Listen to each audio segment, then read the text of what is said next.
sofrendo uma influência total de uma ala feminina que não sabe a interpretação da palavra de Deus e termina trazendo toda essa rejeição. Então nós, como pais e como marido e mulher, devemos entender que na medida em que cuidamos do nosso casamento, nós estamos também imprimindo marcas na vida dos nossos filhos, deixando legado para os nossos filhos. Passos que nós precisamos dar. Primeiro, devemos evitar a autoaprovação. Vocês conseguem ler o texto que está ali? Vamos lá? Então...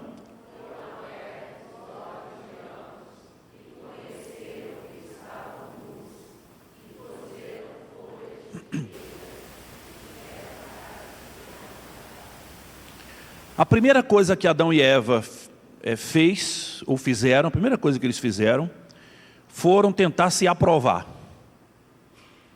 Bom, a gente errou, vamos lá fazer uma roupa para a gente.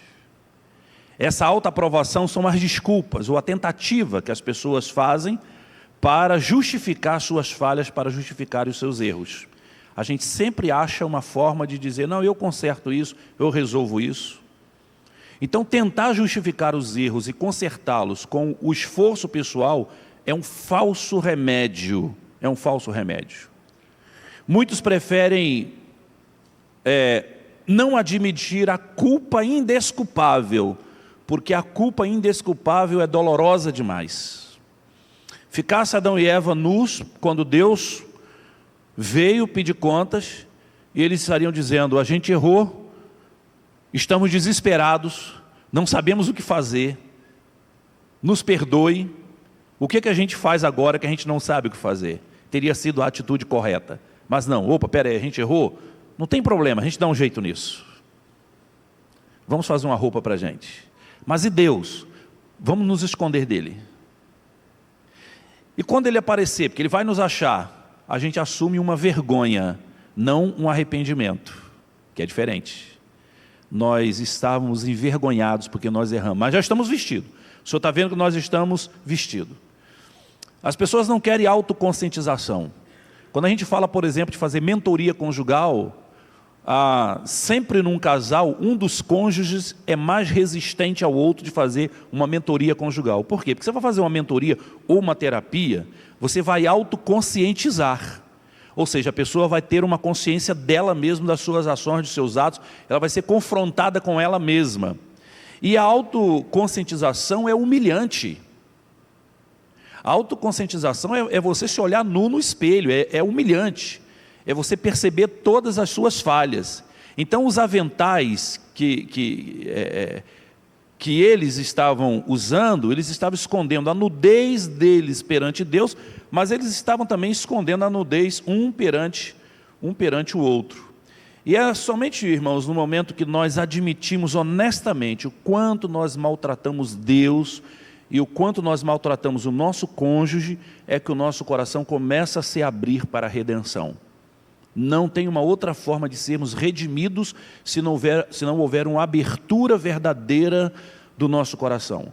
E o nosso coração só se abre para sermos redimidos no momento em que a gente admite com honestidade que pecamos contra o Pai, que pecamos contra o cônjuge, que maltratamos Deus com as nossas ações, com a nossa fala, com a nossa maneira de ser, com a nossa vingança, com a nossa pirraça, sabe, com o tratamento de deixar o outro sofrer, porque vai sofrer porque me fez sofrer também, de fazer um silêncio para frustrar o outro, ou falar demais, ou jogar na cara as falhas de uma maneira agressiva.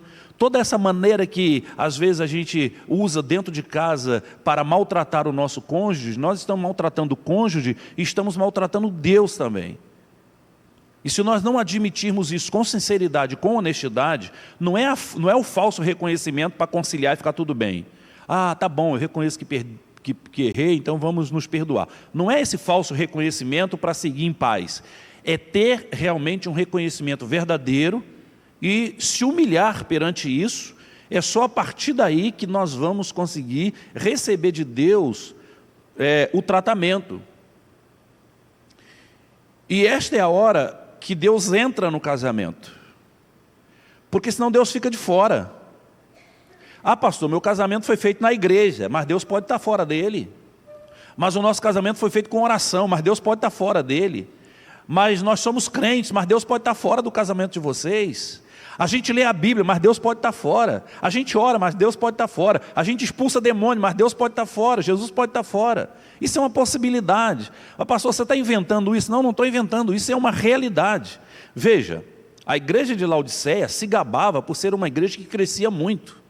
Era uma igreja que se gabava porque ela era uma igreja bonita, ela tinha muitas posses, tinha muitos bens, tinha muito patrimônio. Eles faziam tecidos que na época vendiam para todos os viajantes e mercadores que passavam na região onde a igreja estava situada. E a carta que Jesus manda João escrever à igreja de Laodiceia traz uma constatação muito triste para aquela igreja, porque no capítulo 3, no versículo 20, o texto diz assim: eis que estou à porta e bato. Então perceba, às vezes a igreja está lá cantando em nome de Jesus, como um lindo coral de judeus cantando, e Jesus falando: esse povo honra-me com seus lábios, mas o seu coração está distante de mim. Então, a gente não pode ter a falsa impressão, ou o falso sentimento, a falsa sensação, de que Jesus, de que Deus está dentro do nosso relacionamento conjugal, porque às vezes pode não estar. Ah, mas eu sou tão bonzinho, eu estou fazendo as coisas certas. Nós atraímos Deus para dentro do casamento, quando ao invés de consertarmos os nossos erros pela nossa própria força, ou buscarmos a autoaprovação ou a autojustificação, a gente se humilha e a gente realmente reconhece diante de Deus as nossas falhas. Esses são passos práticos que dependem de cada um de nós, do indivíduo, não é dos dois, cada um fazendo a sua parte. Não dá para preservar um casamento sagrado evitando os caminhos traçados por Deus. Não tem como funcionar. Para eu preservar o meu casamento sagrado, eu preciso passar pelos caminhos de Deus. Agora, qualquer casamento, por mais complicado que seja, ele pode ter a esperança quando Deus entra nele. Vamos ler o próximo texto? Vamos lá? E ouviram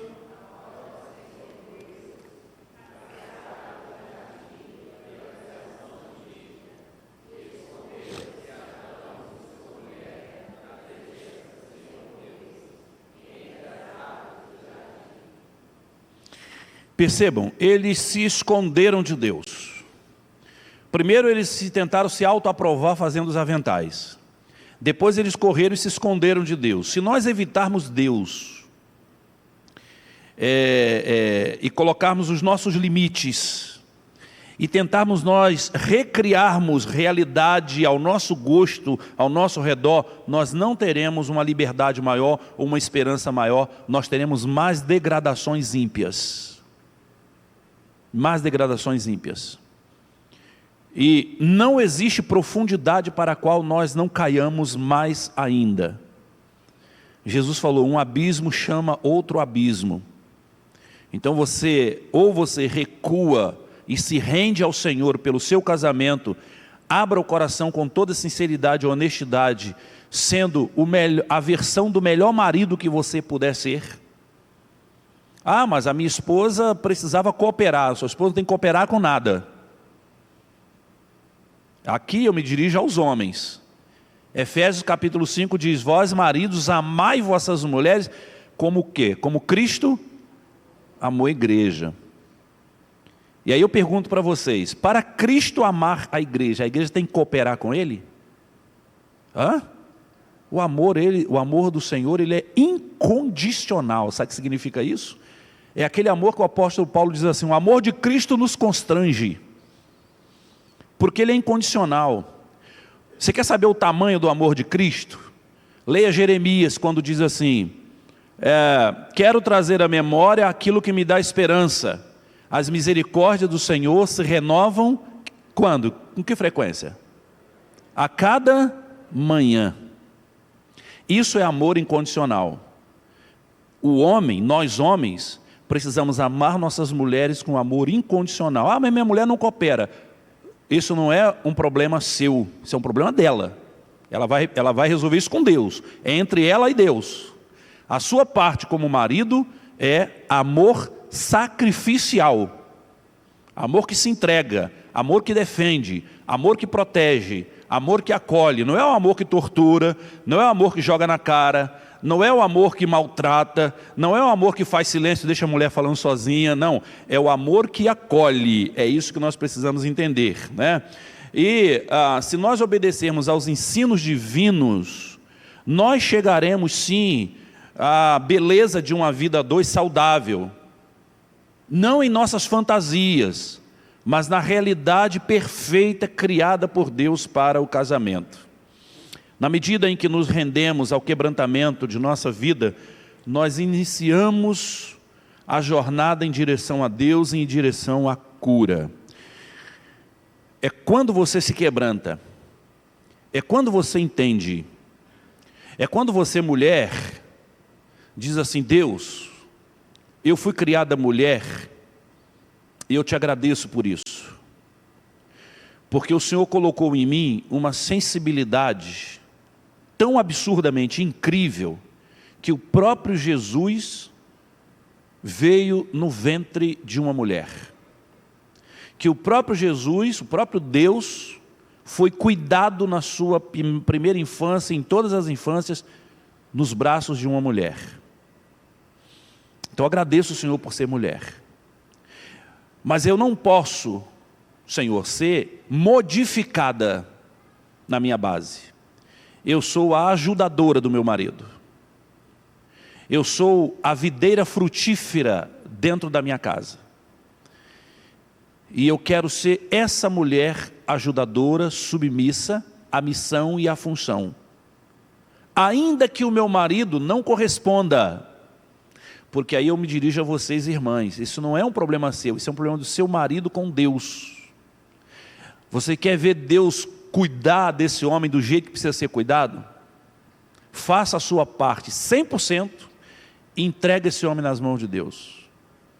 Você vai ver o tanto que Deus, que é o Deus do casamento, vai descer no seu relacionamento, vai entrar, porque Ele está à porta batendo, e às vezes a gente não abre a porta por um detalhe, é um orgulho, é uma falta de humildade, é uma falta de reconhecimento: eu errei, me desculpa, me perdoa. É a falta de um arrependimento. Às vezes são homens achando que eles vão perder a liderança se eles reconhecerem para suas esposas que eles erraram, se eles reconhecerem que têm medo, se eles reconhecerem para os seus filhos que erraram. Ora, nada mais é forte para dar aos filhos uma credibilidade em relação ao pai, quando esse pai diz: eu não sei, me ajuda, eu errei, me desculpa, me perdoa. Isso é grandeza. Pessoas fortes perdoam, pessoas fortes reconhecem o erro, pessoas grandes perdoam, pessoas grandes reconhecem o erro, pessoas pequenas, pessoas medíocres se vingam, não perdoam. Pessoas medíocres fingem, se escondem, fazem aventais para esconder a sua vergonha, não reconhecem. E quando nós não somos essas pessoas reais, verdadeiras, legítimas, honestas, nós deixamos Deus batendo do lado de fora: eis que estou à porta e bato. Por que você vê tantos casamentos bons e abençoados, e você vê outros casamentos enfrentando dificuldades absurdas, orando ao mesmo Deus, às vezes participando da mesma igreja? Será que Deus é um Deus seletivo em relação a quem Ele vai abençoar? Não, é porque só Deus conhece os pequenos detalhes da vida conjugal do casal, e só Deus conhece também os pequenos detalhes do coração, tanto do homem quanto da mulher. Então, não tente a autoaprovação, não se esconda de Deus, e é necessário quebrar o ciclo da disfunção conjugal. Qual é o ciclo da disfunção conjugal? Eu vou explicar aqui para vocês. O ciclo da disfunção conjugal é o seguinte: o homem precisa exercer o seu papel de liderança, que é um papel ativo. É um papel de profecia, porque ele tem que ser profeta. É um papel de intercessor, porque ele tem que ser sacerdote. É um papel de proteção, de provisão e de cuidado, porque ele tem que ser líder. Esse homem precisa fazer isso dentro de casa. Mas os homens se omitem a isso. E nós vivemos um tempo de omissão masculina, por uma série de razões. Uma delas, a própria falta de espaço do homem exercer a sua função quando ele é tolhido pela sua mulher ou quando ele é tolhido pela sociedade que vai olhar ele exercendo a sua função e vai chamá-lo de opressor, de machista opressor. Então ele prefere não entrar nessa briga, aí ele se omite. E com essa omissão, a sua mulher vai intervir. Porque alguém tem que fazer alguma coisa nessa casa. E quando a mulher intervém, quando a mulher avança em direção a essa omissão, tentando preencher o espaço que é o espaço desse homem, esse homem reage dizendo que essa mulher está querendo mandar na casa, ou mandar nele. A expressão que se usa é essa. E aí você inaugura um ciclo doentio, vicioso. É um homem que se omite, é uma mulher que tenta ocupar esse espaço porque precisa ocupar esse espaço. Agora esse homem olha para essa mulher dizendo, olha, era isso que ela queria. E aí ele reage punindo-a cada vez mais. E ela sentindo-se punida cada vez mais ela reage para ocupar o espaço. Lá na nossa igreja, a igreja anterior que eu pastoreei, uma mulher, ela depois de muito tempo se converteu e o marido não se converteu. E ela disse para mim que agora ela estava indo para a igreja aos domingos, para a escola bíblica, estava indo para o culto. E o marido dela estava brigando com ela pela primeira vez no casamento deles. Ela disse, pastor, eu não entendo. Quando eu não era crente, meu casamento era uma beleza. Agora que eu me converti, meu casamento começou a ter brigas. E eu conversei com o professor da escola bíblica e ele disse assim, não, isso é o diabo, querendo tirar você da igreja. Não recue. E eu disse, mas o que seu marido reclama da igreja? Ele falou, não, ele não reclama da igreja, pastor, ele até gosta da igreja. Ele só reclama que domingo a gente não vai mais à feira de manhã juntos, como nós sempre fizemos, porque eu tenho que vir para a igreja. De que domingo nós não cozinhamos juntos, porque eu deixo a comida pronta para ele não reclamar, mas a gente cozinhava junto. Domingo nós tomávamos café juntos, acordávamos um pouco mais tarde, agora não está fazendo nada disso. Mas eu sei que o diabo está furioso, né, pastor? Eu falei, está furioso e ele está fazendo a irmã agir errado nessa fúria dele. E ela falou, por quê? Eu falei, porque a irmã não tinha que estar aqui domingo de manhã. A irmã tinha que estar em casa com seu marido, indo à feira, fazendo café junto, tomando café juntos, e aproveitando a oportunidade, dizendo para ele assim, meu amor, agora eu sou uma mulher que tem fé em Jesus, eu posso orar pelo nosso café? E ele vai dizer, claro que pode, você ora pelo café. A palavra de Deus diz que a mulher crente, ela santifica o marido não crente sem palavras. E às vezes as pessoas acham que evangelho é uma coisa a enfiar de goela abaixo no outro. E aí você começa a ter na família um ciclo doentio, em que o marido não tem mais a palavra da liderança, não tem mais as ações da liderança, ele foi tolhido, ele foi impossibilitado, ele se tornou-se incapacitado. E depois essas mulheres reclamam com a ausência de um marido ativo. É muito louco esse negócio. Eu estava fazendo uma palestra para um grupo de uma determinada igreja. Eu não conhecia as pessoas, assim como não conheço vocês aqui, né? Não conhecia vocês. E quando eu falo para a minha igreja, eu tenho que tomar muito cuidado com as palavras, irmãos, porque qualquer coisa que eu falo, o irmão fala, o pastor está contando minha história, então é complicado, né? Mesmo que eu não esteja contando a história, mas sempre tem uma carapuça que cai onde a gente não quer que caia. Mas quando eu falo para outras igrejas, principalmente quando eu não conheço, para mim é mais confortável, porque eu fico extremamente à vontade, porque eu não pergunto para ninguém, como é que estão os casais? Eu sou convidado e venho. E eu estava fazendo a palestra para uma igreja, e estava falando sobre liderança masculina, e, enfim. E aí uma mulher levantou a mão e disse assim, pastor, e quando uma mulher casa com um homem banana, o que a gente faz?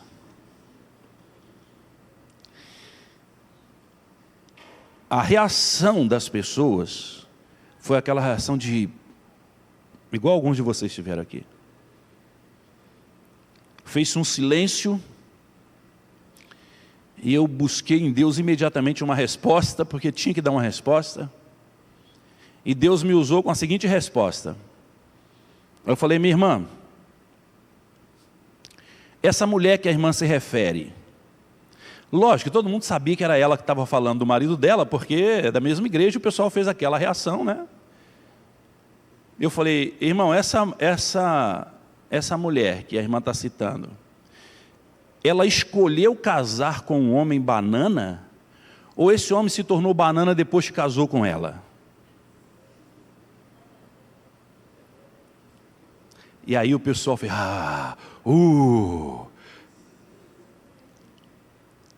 Mas eu não fiz por vingança. Quer dizer, não foi totalmente por vingança. Pouquinho só. E ela ficou sem resposta, porque isso é um fato. Às vezes a mulher se casa e ela quer enquadrar o sujeito na cabeça dela, do jeito dela. Marido comigo tem que fazer assim, assim, assim, assim, assado. Aí tem duas saídas. Ou o cara mede forças e vai sobrar para ele, é ele que vai ser o machista, o opressor, vai ser o dominador. Ninguém conhece a história do outro lado, ninguém sabe quem é essa mulher, ninguém sabe qual foi a forma que ela usou para levar esse marido a ter esse tipo de reação, que quem olha de fora vai dizer: esse camarada aí é um opressor, E normalmente o homem não se defende. Em público o homem não se defende, na terapia o homem não se defende. Na terapia a mulher escracha o sujeito ali, o marido, e o marido fica quieto, não fala nada. Ele protege a si, ele protege a esposa. Então, muitos homens são taxados de grosseirões, de caladões, de opressores, de dominadores, porque estão reagindo a uma tentativa de serem enquadrados no formato que a mulher quer. Ok. E qual é o outro lado? O outro lado, o cara não reage. Ele abre mão, ele cruza os braços. E aí nós estamos diante do nascimento do banana. Porque ele sabe fazer, ele quer fazer, ele entende como tem que fazer, mas ele não vai disputar espaço, ele não quer briga, ele quer paz. Chame-o de banana, ele vai ficar na dele. Então, a gente conclui essa palavra dizendo o seguinte: o seu casamento é sagrado, mas ele vive num mundo profano. O diabo vai tentar desconstruir tudo que diz respeito ao fortalecimento da vida conjugal. E compete a cada um de nós obedecermos à palavra do Senhor. Não nos escondermos de Deus, não tentarmos justificar as nossas falhas, mas reconhecê-las. E evitar esse ciclo insano de que um manda e o outro fica sem saber e vai reagir mandando também. Uma coisa muito comum que acontece, e é um grande engano que precisa ser também bem interpretado, é quando os homens acham que as mulheres estão querendo dominá-los como se fossem mães dele. Nós moramos num condomínio de casas. Então quando eu saio de manhã, eu trabalho em casa na maioria do tempo, mas eu vou muito na rua de carro. Então quando eu saio de manhã, que eu passo na portaria, eu dou bom dia para o porteiro. Bom dia, meu. Ô pastor, bom dia. Pronto. Todas as vezes que eu entrar e sair, eu não preciso dar bom dia, porque eu já dei bom dia para ele. Acontece que, quando Mônica está no carro comigo, ela diz assim: Sabino, abre o vidro e dá bom dia o moço. Eu falei: já dei bom dia. Não, mas dá de novo. Aí eu abro o vidro e: bom dia, velho, bom dia. Passar 3 vezes é 3 bom dia. Eu fico imaginando o porteiro falar assim: esse camarada é fingido, né? Quando a mulher dele está do lado, ele é educado. Quando a mulher não está, mas ele não sabe que é ela que está mandando. E eu estou dando bom dia, não é pensando assim: ela está me dominando, ela está tentando ser minha mãe. Isso é que cria o ciclo doentio na cabeça do homem. Na verdade, o que essa mulher quer? Essa mulher quer que as pessoas percebam que eu sou um bom homem. Deixa a pessoa passar. No cruzamento, deixa o outro carro passar. Freia para atravessar a rua. Ela está querendo exibir um homem de qualidade. Ela está querendo que eu me torne uma pessoa muito bem vista. Ela não está fazendo isso para receber os louros. Ela está fazendo para que as pessoas me percebam. Então eu tenho que entender, ela está cuidando da minha aparência publicamente. O contrário disso ela está tentando me manipular e ser dominadora. E aí eu escolho a maneira como eu vou agir. Meus queridos, eu quero terminar essa palavra aqui com vocês, dizendo que tudo que nós comentamos, tudo que nós conversamos aqui, certamente são coisas preciosíssimas que eu recomendo que vocês guardem em seus corações. Minha oração é que vocês sejam ricas, extremamente abençoados por Deus. Ontem eu mostrei os vídeos do nosso congresso para vocês e já conversei com o Hugo, com o pastor, e a gente vai fazer uma parceria com a igreja. Se nós tivermos 10 casais da igreja, pelo menos, inscritos no congresso, que é o que vai caracterizar essa parceria, nós vamos fazer um desconto. O congresso é pago em 10 vezes, nós vamos isentar os casais da última parcela, vocês vão pagar 9 parcelas, então terá 10% de desconto, e nós vamos franquear um acesso por um mês a um seminário chamado Sinais de Perigo no Casamento, seminário em vídeo, com 3 horas de vídeo, vários vídeos gravados, onde a gente fala de comunicação, amor, sexo e dinheiro. A gente trata desses 3 temas nesse seminário por vídeo. Então, quem fizer a inscrição vai ter 10% de desconto e vai ter acesso a um mês a esse seminário, Sinais de Perigo no Casamento, para assistir quando vocês quiserem, nesse período de um mês, tá bom? E para a gente poder liberar isso, eu preciso saber quem são as pessoas que vão estar interessadas. Claro que você precisa de mais informações, então eu peço que vocês me peçam mais informações. Vocês querem anotar um número aí? Desculpa, eu não trouxe escrito. Se vocês quiserem anotar um número, anotem o número e através desse número eu vou passar para vocês todas as informações até a gente conseguir concluir pelo menos 10 casais para poder levar vocês dentro dessa proposta. É 21 9... Repetiu 21? Não, eu falei, pô, se tiver que repetir o 21, vai ser muita repetição. É verdade, é verdade. Então vamos lá, 21 980 81 5955. Repete. 21 980 81 5955. Não ligue, porque ninguém vai lhe atender. Mande uma mensagem de WhatsApp e aí a gente vai entrar em contato com você, e a gente pode entrar em contato até por telefone para nós conversarmos sobre o congresso, tá bom? Vai ser uma bênção o congresso, último final de semana de novembro, aqui pertinho de vocês em Penedo, no novíssimo Hotel Titanic que vocês viram ontem. O nosso tema lá vai ser um tema muito forte, o amor que transforma, e se a gente tiver a turma aqui dessa igreja lá, vai ser uma bênção muito grande nos encontrarmos para um final de semana juntos, café, almoço, janta, lazer e as palestras ali no nosso congresso, tá bom? Muito obrigado a todos vocês pelo carinho, pela atenção. A minha oração é que Deus abençoe rica e abundantemente as suas vidas. E se vocês quiserem me seguir lá no Instagram, é @NathanielSabino. O meu Instagram tem muitos vídeos sobre casamento, lá também aparecem todas as novidades do que a gente está fazendo, e seria muito bom tê-los lá seguindo a gente no Instagram, @NathanielSabino, tá bom? Deus abençoe muito a vida de vocês e muito obrigado a todos vocês pela atenção. Deus abençoe a todos. Amém.